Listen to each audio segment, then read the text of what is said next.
Sa halagang 267 pesos, hindi lang isa, dalawa, tatlo, apat, lima, anim.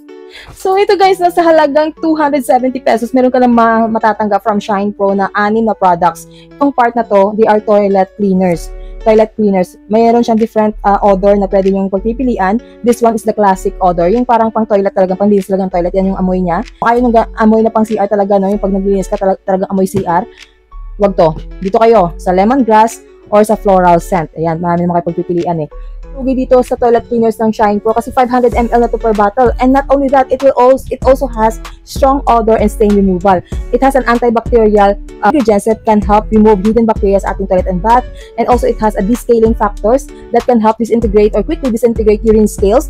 And it can also leave our toilet and bath smells fresh after cleaning. Ito naman is the floor cleaners. Ang babango ng amoy nito, kalahati na siya kasi nagamit na to. And this one, amoy sakura.